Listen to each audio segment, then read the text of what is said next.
One of the great strengths of the Royal Ceremonial Dress Collection is our collection of men's uniforms, which make up the majority of our pieces. Most of our uniforms are from Britain, but we do have a significant collection of uniforms from around the world, which give an amazing insight into the history of diplomatic dressing. This coatee and hat are from a Japanese court suit, or taireifuku. We acquired it in 2012, and we're now conserving it and researching it for display for the first time. So I have been working on this court uniform.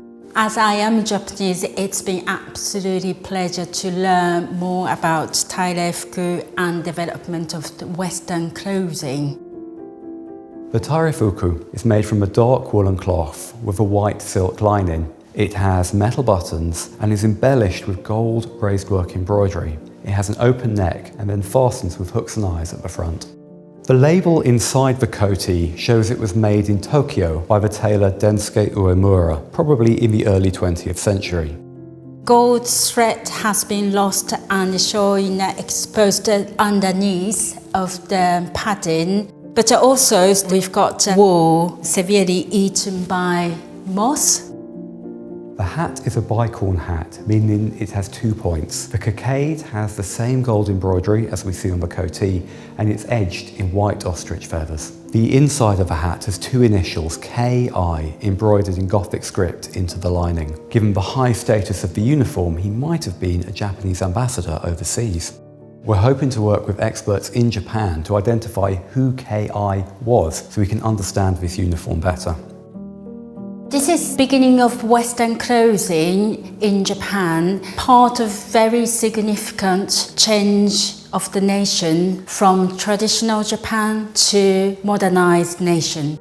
Japanese traditional clothes get fastened by using ties. That has been replaced with buttons and hooks and eyes. I don't think it was an easy transition for a lot of people. It was expensive to have it made, but also all the custom had to be changed. You know, how to bow, how to sit, how to walk.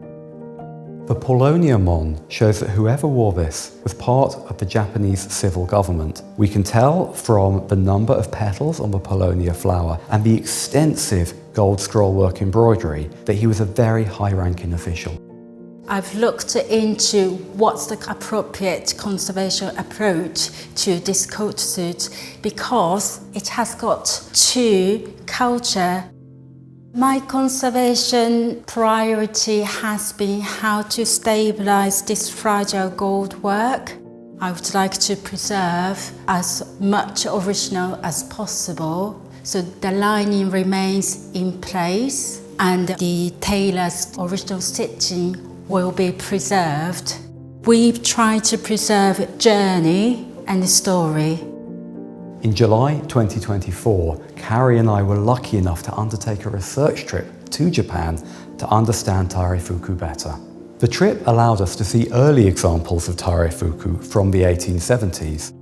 The experts we met in Japan were very interested to learn how the resources of the Royal Ceremonial Dress Collection could help them learn about the European examples on which Japanese taireifuku were based. In turn, they could tell us about the history and regulations of taireifuku so we could understand our example better. In Japan, they tend to use traditional materials, sympathetic to the original material, but also techniques as well.